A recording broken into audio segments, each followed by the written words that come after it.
He's a bad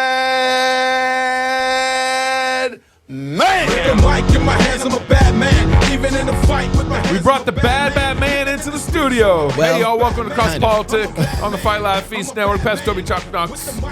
I'm the Water Boy, and we got our boy Steve Deace in on Zoom in the studio. Not in the studio, but on the show today. You always overpromise. I know. But if I'm just gonna start here because we're gonna get there. Our conference is on School Wars, and if this show doesn't convince you to sign up after this, I don't. What's wrong with you? You got that button? What's wrong with you people? I'm playing bad man. Okay, I'm not interrupting his theme music. So one of the things I've been thinking about over the last, actually bring Steve in. Bring Steve in now. Oh, you want to tell him what I want to tell him? Okay. Should I read his bio? Yes, right now, just a little bit. We should read our bio because everybody knows who he is. I think once he started coming on Cross Politics in 2017, his career's just taken off. That's what happened. Is that what happened? Yeah. Sorry, Steve. Stephen James. Really? James. Stephen James. It is James, yes. I don't think I've ever got a bio where I got to read his middle name. Wow. Stephen James Deace. I totally tripped over that. It's either like he's a real saint or he's a murderer. Because they always because whenever you read the guy who murdered the guy, it's three names, all three names. Right? Yes. They could go either way with Steve. Steve's like, yes, that's true. He's a conservative talk show host and author. His program, The Steve Deace Show, is on the Blaze media platform. National media, coast to coast, recognized Deace as influential voice in his home state of Iowa's first in the nation caucuses. He's frequently been quoted in national media on political issues, especially presidential politics. Deace has also appeared on all three major cable news networks. He also lives in Iowa with his wife, Amy, and their three kids. He's got a grandkid now. And he's got a grandkid. Are you grandpa? I have a grandpa now. And it's everything it's everything they said it was cracked up to be, man. It's incredible. Bro. It's all the fun and none of the responsibility. 100%. Yes. That's got to make you more dangerous too, though. 100%. Yes. Yeah, baby. Steve, are you like grandpa, gramps, granddad, papa? Well, Autumn is about a year and a half, so we're not quite there yet. I'm trying to convince her mom to let Autumn call me Corn Pop, but I haven't gotten there yet. Okay. I'm with that. 100%. My son just got married a year ago, and so I'm totally in the zone. You know, I'm in the zone. So we're excitedly waiting for the Lord to bless in that way. Yeah. And so, but I'm Corn Pop. Man, that's a close one. Is that top 10 for you? I'm with that. I'm with that. I mean, the first time I ever held Autumn, I told her, I said, listen, I am going to spoil you every bit as much as I did your mom. But unlike when your mom was your age, I'm actually making real money now. So look out. Okay. That's right. That's right. True. That's so good. And just in time, you just wrote a children's storybook. That's right. Yes. Bring up the it's back. A heartwarming tale. Yes. It's a heartwarming tale. I have to summarize real quick because I want to. A lot of the show is going to make this point. Richie Meets the Rainbow, heartwarming tale of childhood enlightenment. So so tell us just briefly what's the story about? Well, listen, you try to make a rhyming book that uses the phrase unrepentant savages and sleazy communists and call me in the morning. That was not easy. Okay. That was not easy. I started out thinking, you got to make this like Dr. Seuss and rhyme, and then trying to make sleazy communist and unrepentant savage rhyme was no walk in the park. I want your audience to know that. Okay, that's so good. Newfound respect for Dr. Seuss. Indeed, but our story begins where too many tragic tales in America begin today, in the classroom, with the nose ringed, technicolored haired trainee teacher, and he's found another unsuspecting mark in his classroom by the name of Richie, with all of his various rainbow jihad propaganda. But Richie has a secret weapon that Teach does not know about. And he goes home and he sits down at the dinner table where his family eats together. And guys, he's got this thing, maybe you've heard of it before, called a dad. He's got a dad, guys. He's got a dad. Yeah. All right. And it's an engaged dad, like a dad that he thinks he could like ask questions of, like that old sign in It's a Wonderful Life when young George Bailey doesn't know what to do and he sees the sign, ask dad, he knows, right? All right. Yeah, that's right. Yeah. So Richie says to his dad, hey, Pops, I saw some things at school. The math didn't add up. Something didn't feel right. All right. And then his dad actually did this thing where he like listened to his kid. And then his dad pulled out his secret weapon. It's a Bible. And he pulled it out right there and taught Richie the true origin of Pride Month and the rainbow. And then that's not all. Dad at the end says, hey, I'm going to be a voice for the other kids whose dads are not engaged and set the example. And let's just say that my presence at that school board meeting moving forward is going to be an extended stay, right? And so we had a bunch of difficulty getting this book published. I had to go all the way to Hungary to find an illustrator. Even after writing a couple of bestsellers, I did not find a lot of conservative publishers that were eager to publish this one. So I for the first time, I bankrolled an entire book myself. And then the audience did a great job. We sold autographed copies to pay back the outlay and more, and we did even more than that. And then despite Amazon's best efforts, the morning the book was supposed to come out to the general public, they sent us a note at 5 a.m. saying it's now under review and we'll get back to you when that review will end. We had no idea how long that review would take. Oh my goodness. About a week went by. They finally listed the book at 8 o'clock at night, but did not tell us that it was live. We only found it because we were like monitoring it every hour on the hour. And then they put us in the wrong category. They put us in something called children's emotions. Now listen, man. Okay. I got beat way too much when I was a kid. All right. My dad I did not have a good dad. Yeah. But if I'd walked up to my dad at the library and said, hey, Pops, can I go get a book in the children's emotion section? All right. That is a beating that I would have and needed that. And America would have said thank you to my dad. All right. Right? Yep. Because there's just the last thing we need is a section called children's emotions. All right. We wanted to place the book in the LGBTQ category. That was the goal, to put it right there in the middle of Pride Month. So after another week, they finally listed it there. And then we ended up going boom. We actually ended up getting into the top 20 of By the way, I would urge your audience, do not go to that category. If you want to know what pre-mills mean when the Abaddon pit is opened, just look at that section and you'll find out. All right. Wow. That's an SD special delivery Jones from the pit of hell is what that section is. Okay? Wow. Yeah. But right in the midst of that section, almost all month long now was this little book with this bright coloring called Richie Meets the Rainbow. And guys, I want to make sure everybody understands. I know I did a lot of work debunking the so-called experts during COVID, but I did think for such a specialized content and topic, I did need to go and seek out expert endorsements of this book. And if you look right there on the back cover, you're going to see we brought the hired guns here. I mean, we got an endorsement from Hal Kinsey over at the Parental Education Development Organization. You guys may know that by PEDO. It's abbreviation. And then Dr. Gene Poole at the Integrative Department of Independently Organized Therapists. Sometimes you've seen it in the news as. What did he say? What did he say? Yeah, he gave it a great endorsement. He called it a masterpiece. In fact, it was an absolute masterpiece. Yes. My personal favorite endorsement, though, and the one that warmed my heart, guys, is when Lou Cipher at the Societal Action Team Against Narrow-Mindedness, when he came through for us, we were waiting to that one to the last minute, but Lou Cipher did come through with a big endorsement of the book. Lou Cipher. Go Lou Cipher. That's amazing. That's brilliant. Yeah. So, Steve, I'd actually been talking with Knox. I mentioned this to Toby really the other day, but me and Knox have gone back and forth on this topic. I've been thinking about for a couple of weeks now. Like, we're in a Cold War with the Democrats. Yes. And I actually think your book and what you're doing is actually getting at the heart of this. And in some sense, this Cold War has been going on for a while, but to me, it's like obvious now. Mm-hmm. Sometimes in the beginning, maybe you're like, did that really happen? Kind of thing. But to me, with what the Democrats are doing, and I'll just actually fast forward to this real quick. We're in a Cold War, and the shots have been fired already by the Democrats. I mean, they literally shot at President Trump twice. So it's like Cold War. Thank God for like our conservative rednecks who didn't shoot back. If Trump would have been assassinated, like generally, I don't. It could have gone bad. Really bad. Really bad. Yep. But we at least need to admit that we're in a Cold War. We at least need to. I think conservatives need to wake up how bad the Cold War is. I mean, the Democrats, you know this, in California, I think California, Washington, and Michigan, if a teacher, to your book, if a teacher sees a kid that wants to trans in school, and I think it's even under the age of 12 now, too. I think they dropped the age under the age of 12. That teacher can take the kid to the hospital and start the trans process without parents knowing. They don't need to notify the parents. Yep.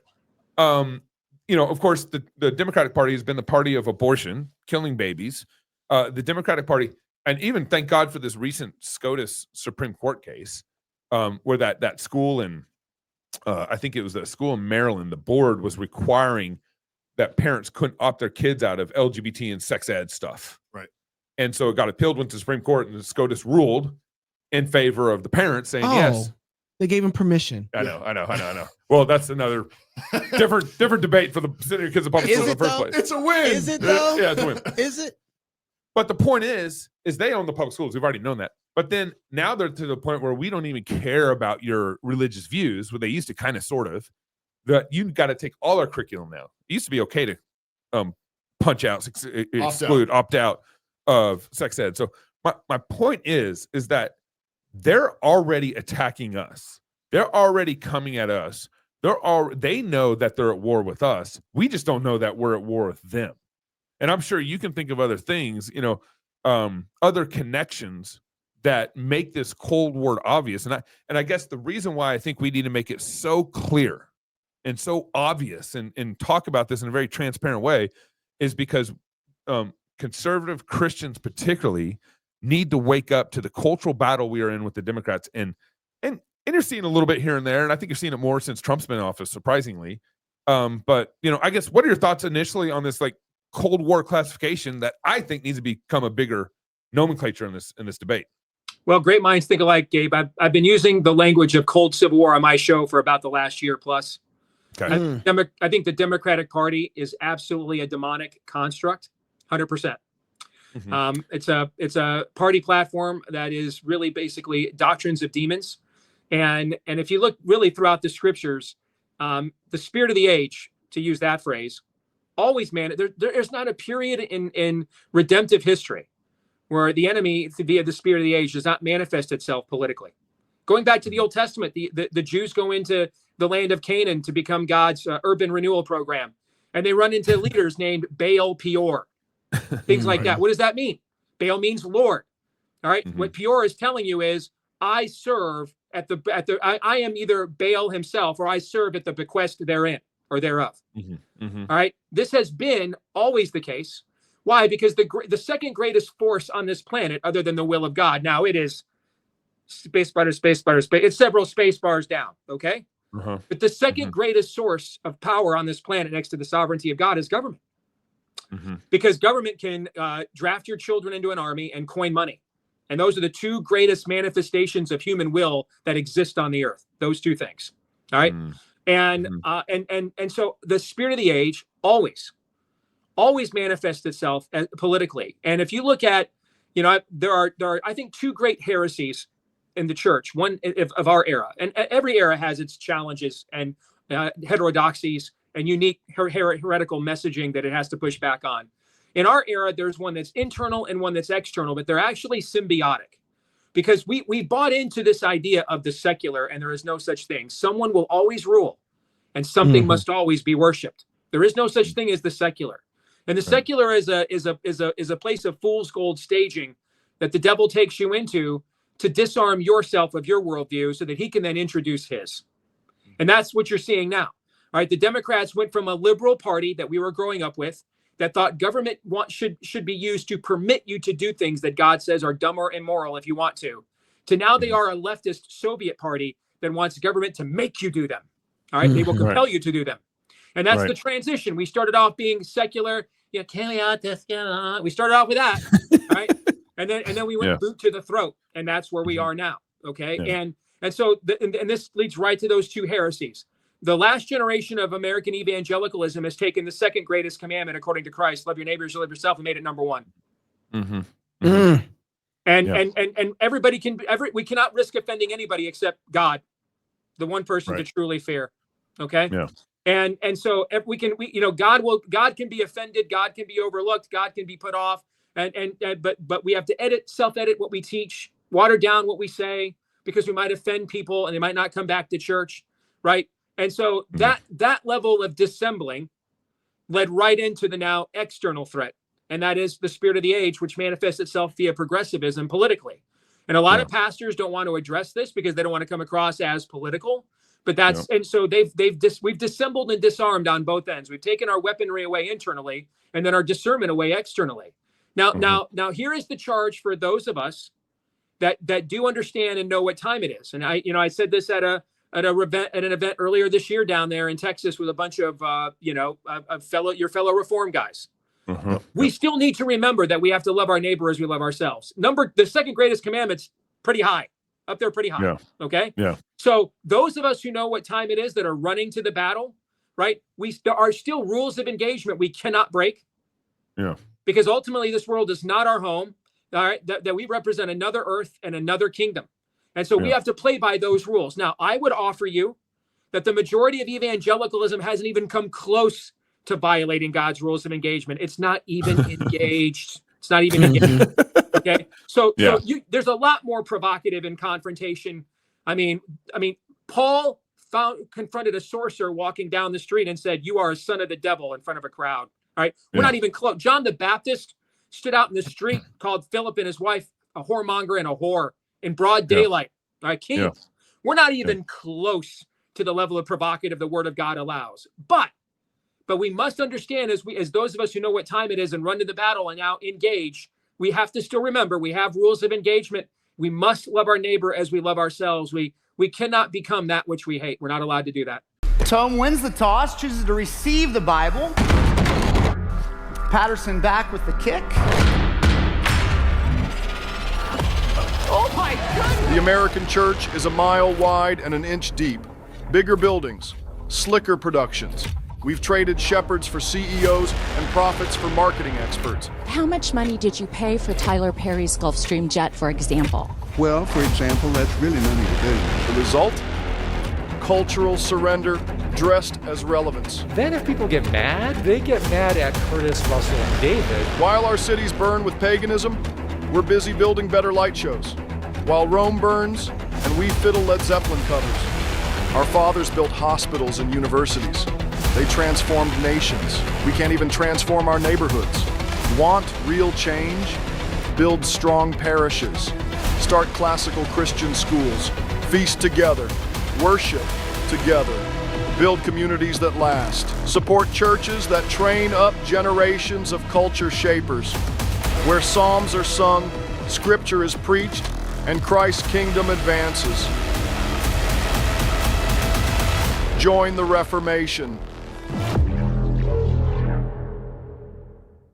And so I think part of this is that the church doesn't think in biblical categories regarding where we're at right now. I mean, I think if you think you're still in some sort of negotiating opportunity and spirit with the Democratic Party, you're going to think differently. You're going to try to negotiate. We're post-negotiation. We are post-debate. That's right. We're post all of those things. Yes. That's right. And so, but I'm having a hard time trying, seeing and convincing and thinking through how do we convince even the general Republican Party would probably avoid some of this language that we're in a Cold War with the Democrats. Ted Cruz, those guys, I think they would, they definitely have some hard words to say towards the Democrats, but they still, it seems like to me, try to negotiate or work with them in a way, even when they got the House and the Senate right now. It's crazy.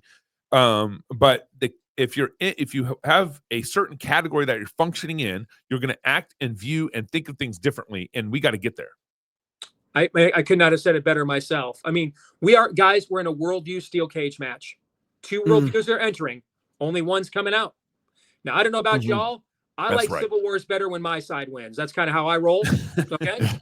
So everything short of what God says I cannot do. All right. I can't bear false witness. All right. Yeah. Can't commit murder. All right. Yeah. I can't steal. I can't covet. Okay. All right. But you got to fight. Short of what God says I can't do, I'm going to do. Everything short of that. Yeah. When Gabe mentioned this to me the other day, the first thing I thought of, Steve, and I'm curious what you think about this, but it's just, it seems to me that if Cold War to hot war is sort of this, continuum or spectrum, rainbow spectrum, rainbow, the right kind of, no. Yeah. But so we're in a culture war, a political war, an ideological war, a worldview war, all those things apply, moral war. But as that heats up, if you don't get a victory soon, it turns into a hot war. It tends to go violent. It tends to turn into actual guns, and so it seems to me that one of the calls to fight now is I don't want my kids or my grandkids to have to actually go into war. You're singing. You and I are singing from the same hymnal, brother. Exactly. Okay. Yeah. Because it has to go that way. I mean, this energy, if you don't actually win it now, they're going to come with that jackboot, and then it's either you're in the clangor, you're in the gulags, or a bunch of people in Idaho and Montana are grabbing their ARs and saying no, and now you're in a hot war. 100%. When I hear people say, the political system is too far gone, I'm reminded of I'm going to butcher it, but one of the many great lines of G.K. Chesterton, when he says, "Hey, people say Christianity's kind of been played out, it's already been tried. My opinion is it's rarely been done and almost never been tried." Okay, right. The reality is we haven't come close to utilizing all the levers of power the system offers us. Haven't come close to it. The closest thing to what we have seen, to what is required, is what DeSantis has done in Florida, and what Trump's first 100 days looked like, where he launched a blitzkrieg of executive orders against the spirit of the age on every front. Amphibious political assault, hit him on every issue, realm, beach you could imagine, hit them all at once. That is just the beginning of what it's going to take. Right. And see, here's the thing: if we do not peacefully but aggressively take advantage of the moment we have right now, Toby, exactly what you just said is what we will sentence our children to. And then I don't want to hear any more complaints about boomers and all the debt they left us with, and all the counterculture rot gut they injected into the culture. Because then you're worse than them, in my view. Our generation would be worse because we knew what we were left and then didn't do anything about it. That's even worse. All right. That's Ezekiel. We're the watchmen on the wall. We failed. We knew what was right and wrong. We didn't warn the people. We didn't do what was right. Now, I am somewhat optimistic about our generation. In this last election, the only generation Trump won was Gen X, and he won it by 11 points. That was the whole election. Yeah. Trump did not win boomers, did not win the elderly. The only generation he won was our generation. Wow. Okay. Wow. The generation that's at the tail end of raising their kids, so about to send kids off into adulthood and having grandkids. So the generation that is now realizing how big of a hole we're in, because we're in the in-between, right? We just got done raising our kids into adults, and now we're seeing their kids, our grandkids, born into the world, and we realize the urgency of the moment. And so when we talk about aggressive, let's put some meat on this. Give you an example. All right, you want to know? Do you want to know why your daughters are losing sports competition to men? Because you and your fellow dads are sitting there on your phones with your heads down and your hat over your head, scrolling on your phone, instead of getting up, walking down to that field of play, and just simply saying, "This isn't going on, not happening." Yeah, that's right. And in fact, you tell you what, call the police. We'll be on every right-wing network in America. I'll be the lead story on Fox News tonight. You're all going to be famous. Call them. We're going to sit right down here on this diamond right here. All right. Yeah. Until that male pitcher gets off the mound and we get back to a sporting event befitting of our daughters and their dignity. That's right. That's why you have it. Because you won't do that. Okay. Yeah. And if you don't do that, they're not going to stop. Evil never stops itself. About what happened like 2 weeks after Trump got shot the first time, they tried to do it again. Okay. Yes, right. All right. Evil does not stop until you stop it every single time. Right. So so there's a couple things I want to ask, because I got like 30 questions floating around in my head, and you already started touching on one of them, which is the strategy. I don't want to get deeper into that, but is there anything that you think we can learn from how we won the Cold War with Russia? Are there some things that, how did we win it? What were some takeaways that we can look at that and say, okay, when you're in a Cold War, this is a battle over people who can think well and execute again. Yeah, go ahead. So what's some things we can take away from the Cold War that you think is really applicable for this moment? I think there were 3 tactics that won the Cold War at the end that we can absolutely apply today. All right. Number 1, Reagan represented mutual assured destruction and messaging. All right.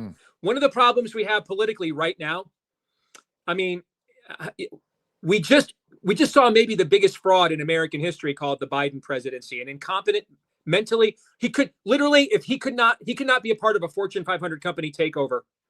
The existing stockholders and board would take him to court and have any judge would rule him incompetent. He was the president, guys. Right. Right. How many people have gone to prison or been charged for this fraud? Zero. Hey, Ghislaine Maxwell was in prison for the rest of her life for human trafficking. Who did she human traffic to? Do you know?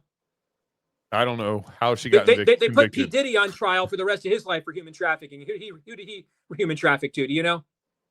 We should. We should. See what I'm saying? Okay. Yeah. And so we were all voting Trump because we didn't want to have to choose which train car we all liked the best. Okay. If we lost this last election, right? Right. We need to create mutual assured destruction. Reagan came in, and when Reagan came in, the Soviets had the most potent, powerful army in the world in terms of weapons of mass destruction. So he said, hey, you know what? We're going to create, if because of this advantage, the crazy and the Kremlins think they could pull the trigger and win. We have to alter that. We have to show them there is mutual assured destruction. That the movie War Games is right. The only way to win the game is not to play. Do not push that button because we will push ours. You can't win. All right. That will actually dial down the hostility. We need to make some examples of their people. Otherwise, they will continue down the road that they are on. All three of us are dads. We all know if you do not punish bad behavior, what will you always get more of? No matter the age of the human species. More of it. Yep. More. So we need mutual assured destruction deterrent. All right. With the wielding of power, you will be punished. You will go to prison. The closest thing I've seen to that is DeSantis in prison. You're a Soros prosecutor. I don't care if you won your election. We're getting rid of you. You're not getting the first time you don't uphold the law. I don't care how many people voted for you. You didn't do your job. You violated your oath. You're out. We'll kick you out. Yeah. You're gone. All right. The Broward County election commissioner fired her like the first day he was the governor. All right. Right. Unless that stuff happens, that's why that has to be number one. Okay. If we do not have mutual assured destruction deterrent, we won't come up with any natural means by which to stop them from pushing us to brinks of nihilism and zero-sum games like what Toby just described. So that's number one. Number two is the messaging. Now, I think our messaging right now on our side is the best that's ever been. Could it get better in some places? Sure. But for example, what we have done to trannyism in the last few years, right when it looked like it was about to take over the world, I mean, we have sent that to the intellectual ghetto. Now, everybody from Pierce Morgan, to Joe Rogan won't tolerate it now. Okay. That's one of the best messaging wins we've had in the 20 years I've worked here. Okay. In this business. So Reagan was a master messenger. I think Trump is a master brander. I don't think he's a master messenger. I think he's a master brander. Now I think his vice president is a master messenger. Okay. So messaging matters. How arguments are framed matters. Okay. Steve, to that point real quick. Yeah. I think part of the reason why messaging has started to win is, to me, it looks like their messaging and their moral stances have kind of hit the wall in a sense where it's like a lot of people like Joe Rogan now see what they're finally getting at. Yes. So their original. That's because of COVID. Joe Rogan. Yeah. And I think COVID was definitely part of that. Yeah. It used to be Joe Rogan's like, well, everyone just kind of, good for yourself, do your own thing, don't affect my life. But then what finally happened was the end play of the Democrats is okay, we'll do the libertarian thing and get the libertarians to go along with us.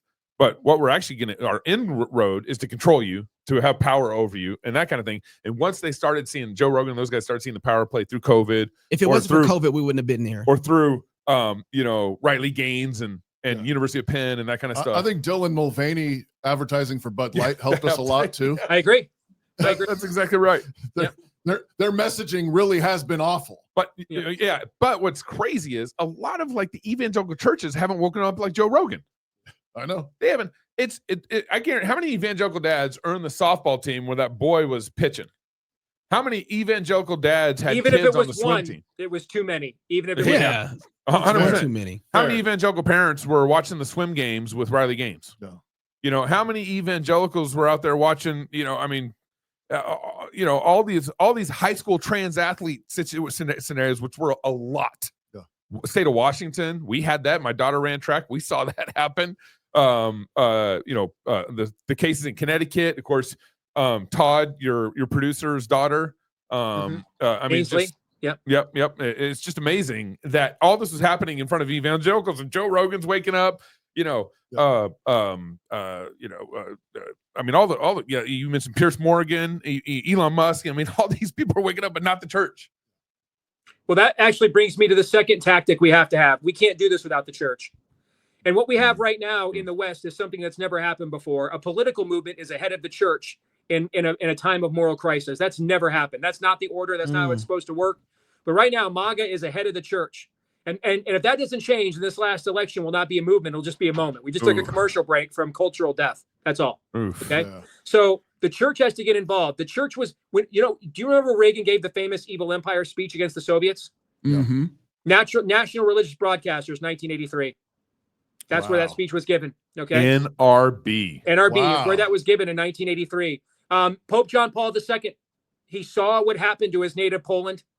Now you see a Catholicism where the Southern Hemisphere has taken over, and liberation theology, the Catholics' version of social justice, the Catholics' version of Ron Sider, basically has taken over.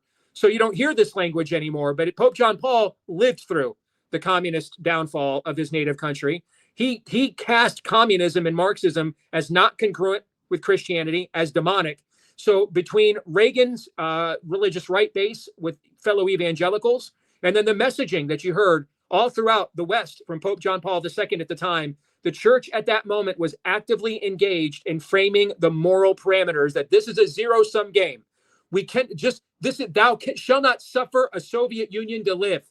That was the vision that was cast. And if the church does not cast the vision, we cannot. The spirit of the age, this manifestation of the spirit of the age, has to be treated by the end of our time, men.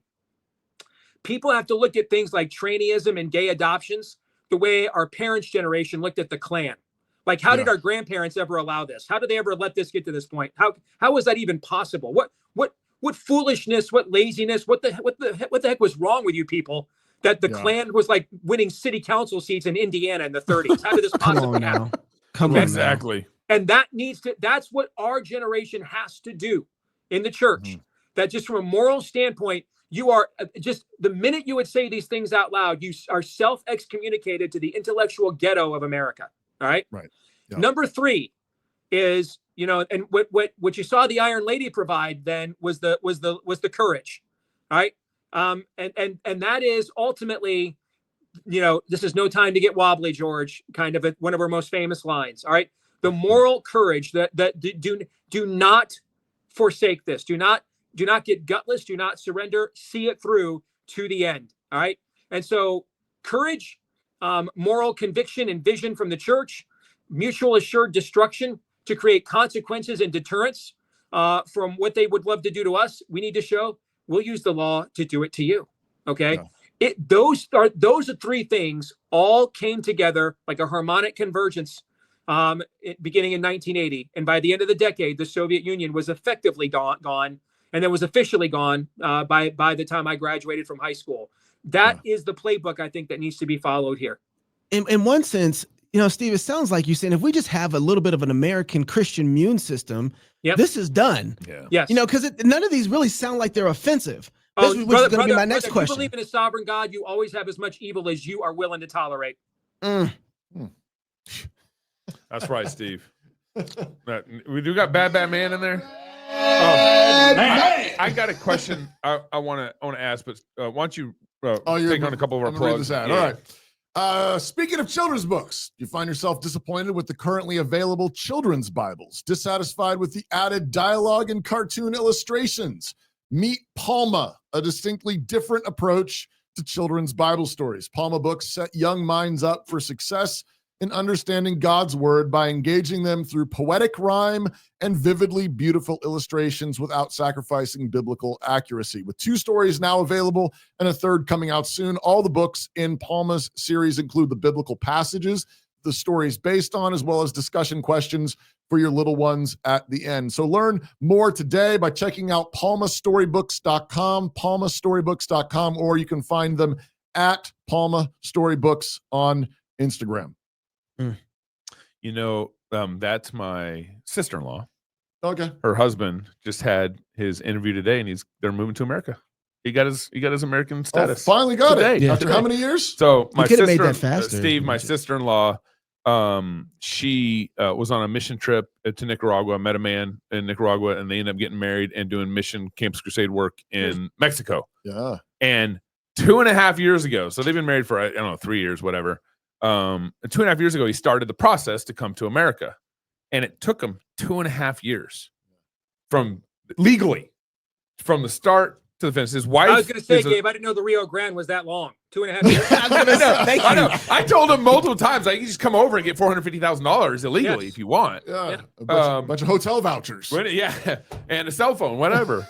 And so it took him 2.5 years legally with an American wife and American baby, because they had a baby together. Yeah. To come to the United States legally. And he finally got his interview under the Trump administration. He's waiting.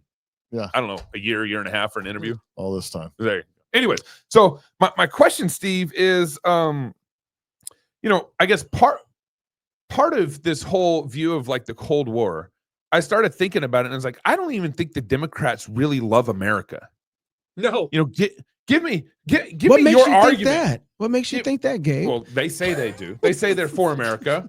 Right. They say they're for America. God bless America. They say God bless America. Did you see the poll trend line from Gallup this week? No, I didn't. So Gallup has been trending has been polling both parties every few years on voters in both parties. Are you proud to be an American? Since 2000. Oh, right. Since 2000, Democrats proud to be an American has dropped 52 points. 52 points. And keep in mind, oh my goodness, they have been in power in the White House for 13 of the 25 years of this century so far. Yeah. So it's not just you caught them in a moment when they're down because they took a bad L in the last election. Yeah. No, this has been a generational trend line. All right, they're not. And what's funny is the Republican line is almost exactly what it was in the year 2000. The exact same number, pretty much. Yeah. Wow. Yeah, Steve, I think, your question, I didn't mean to interrupt you, but I'm thinking about something. I'm thinking about the verse that talks about when you bind the strong man and you cast him out. Mm-hmm. If you don't fill it with anything, then you get seven more just like it come. Yeah. And so I think that it's not enough. And I just want to get your take on this. I don't think it's enough for us to think about winning just the Cold War. We're going to have to replace it with something. Oh, yes. Because if we don't do that, then you get the Republicans devils. Yeah. That's a good way to think about it. But if you don't, and so like, how do we need to think about, okay, we win, and then what do we do to strengthen so that we hand the next generation something that can last beyond it? You have two options, Christ or chaos. Those are the options. And those have always been the only two options. And they've been the only two options pretty much since the resurrection. Those are your two options. And because, again, something is going to be worshipped. Something is. So call us Christian nationalists. I know. I know I remember interviewing Doug about a year ago on Christendom vis-a-vis Christian nationalism. Yep. Whatever you want to call it, however you want to style it. But the reality is that every government in all of human history has been a theocracy. It's just a matter of what type and then who the theo is.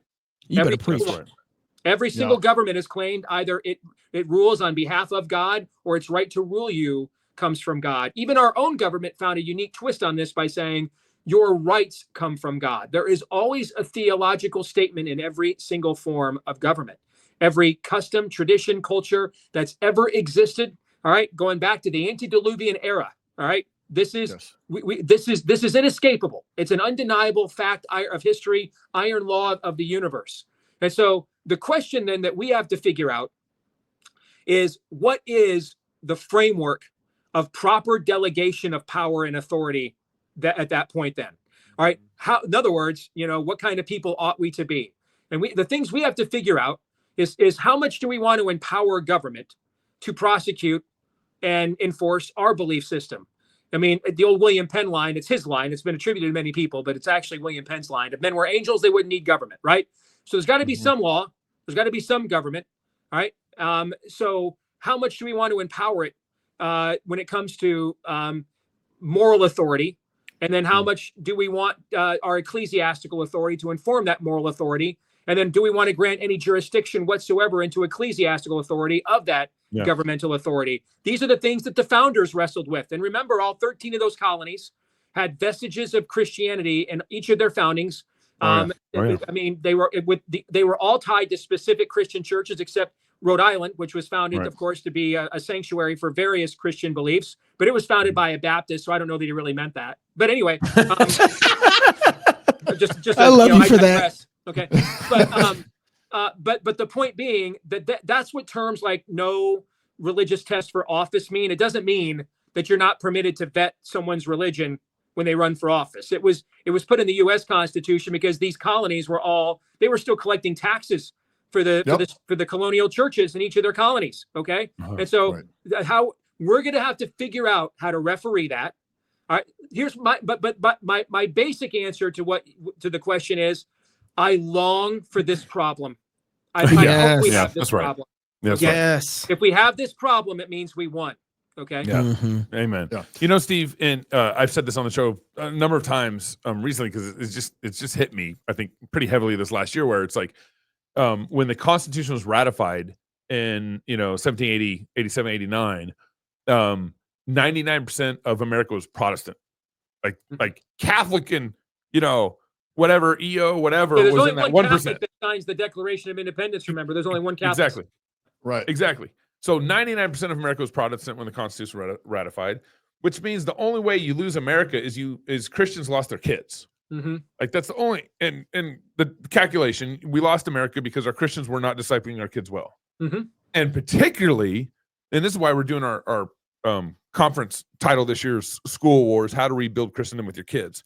So for centuries we've been losing America because we've been losing our kids, and we need to stop that, reverse that trend, keep our kids, and not just keep our kids, but God made them for this moment to fight the next generation. God, he put them here. We fight for our kids, but we're fighting for our kids so that they can stand on our shoulders and they can fight alongside us. They can stand with us in the gates and speak with our enemies, like it says in Psalm 127. And so what was funny to me about your book is that Richie goes to a public school, and then at the end, Dad takes Richie out of the public school and brings him home to homeschool. Well, that's a spoiler. Thanks, Gabe. Wow. But here's the thing, though. He does do that. He says to Richie, I will never allow people that don't love God to teach you ever again. But here's the thing. He takes the mandate, love your neighbor as you love yourself, seriously. He says, even though I'm not letting them brainwash you anymore, they're still taking money out of my pocket as a taxpayer in this community. I'm still going to those school board meetings. I'm going to still fight for those other kids made in God's image. Okay.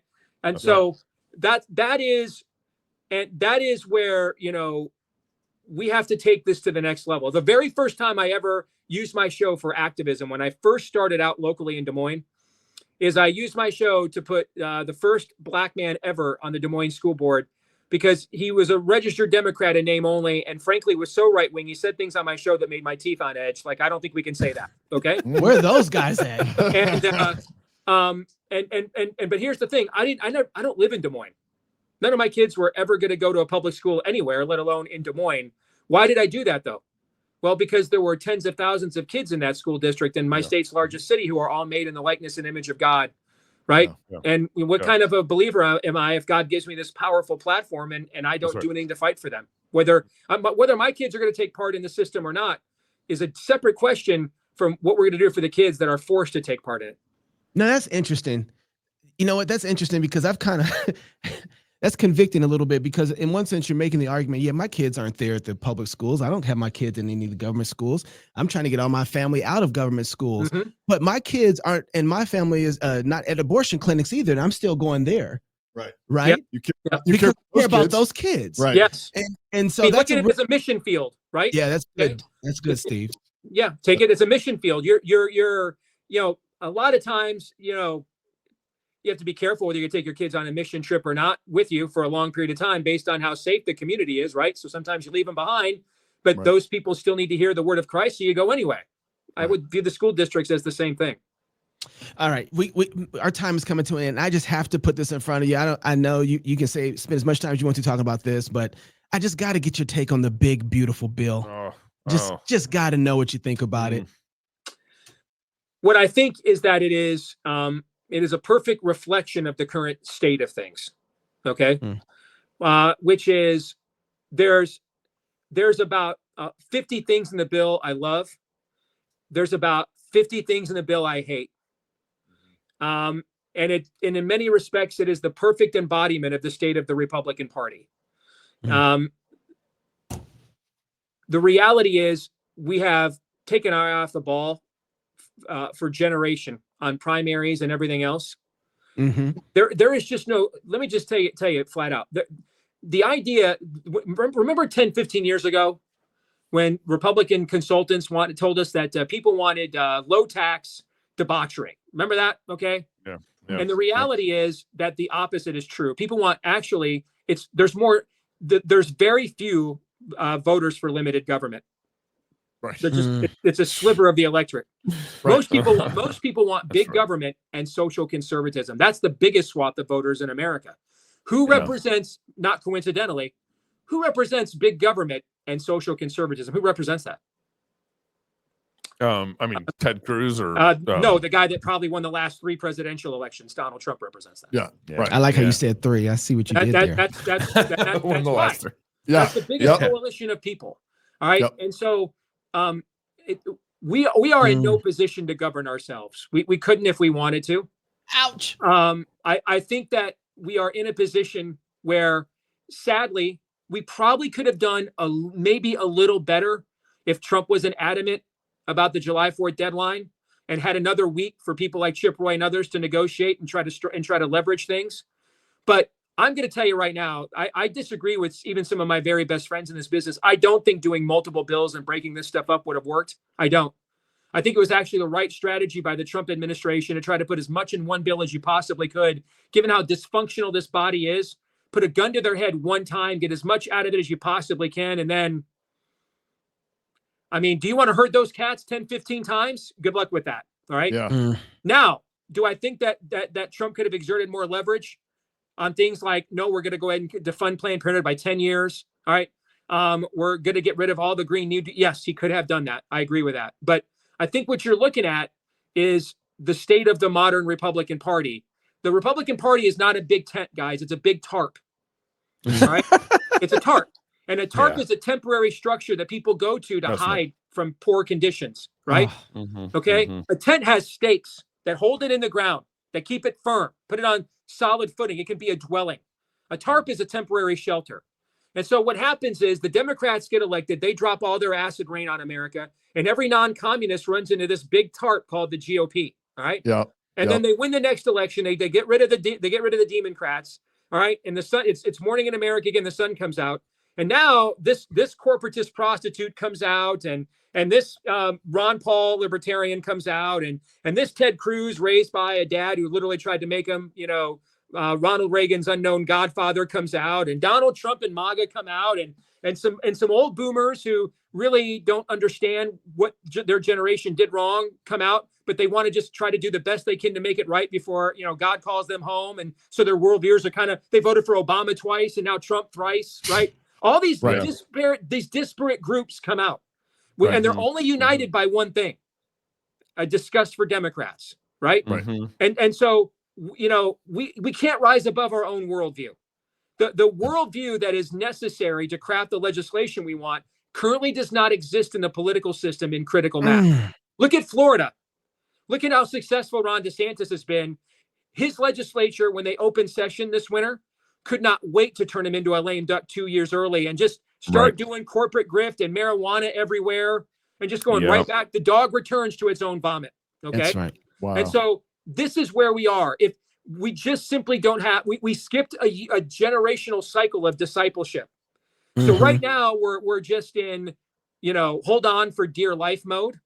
And try to, to quote the great prophet Robert Downey Jr. in Tropic Thunder, survive. This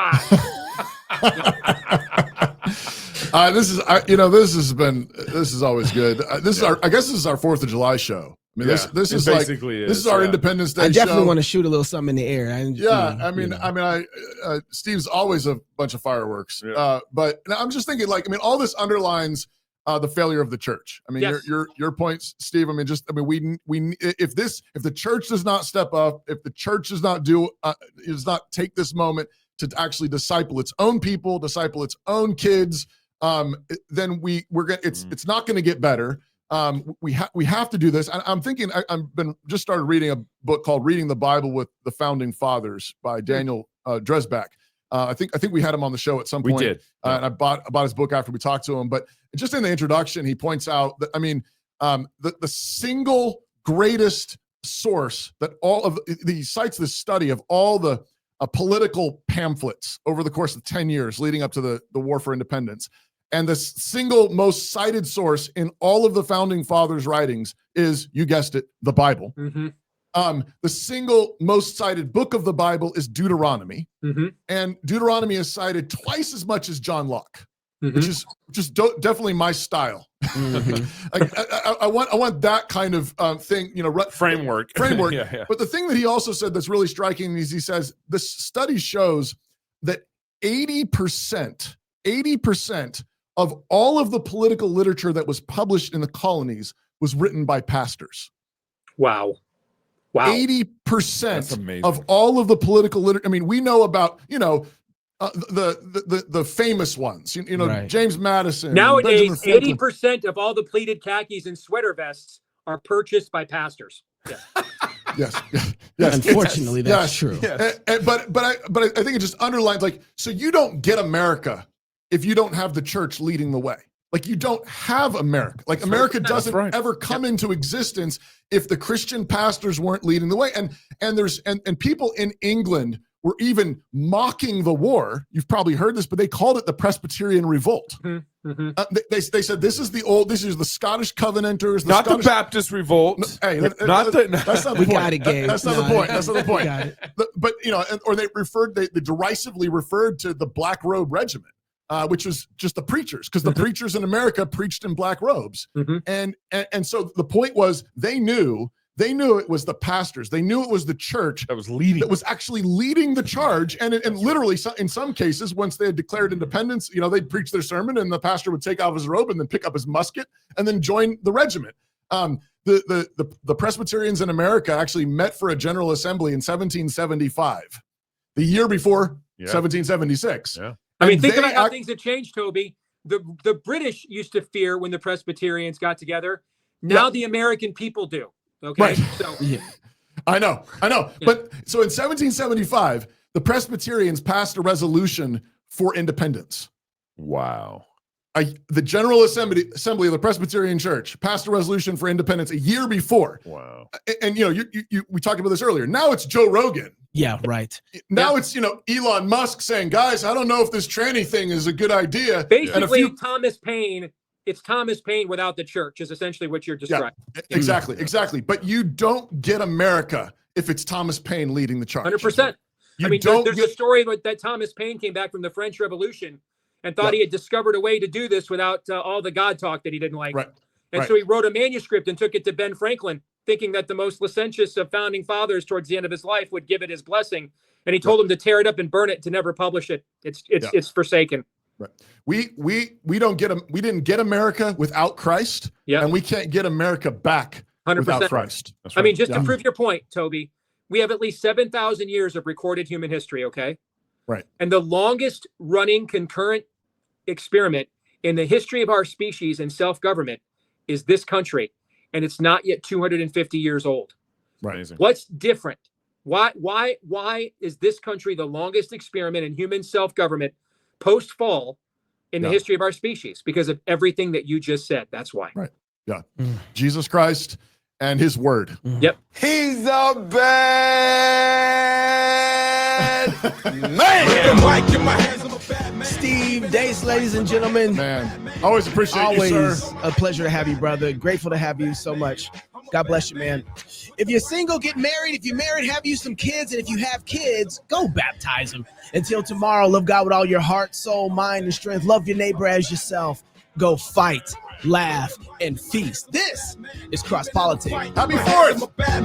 Party like it's 1776.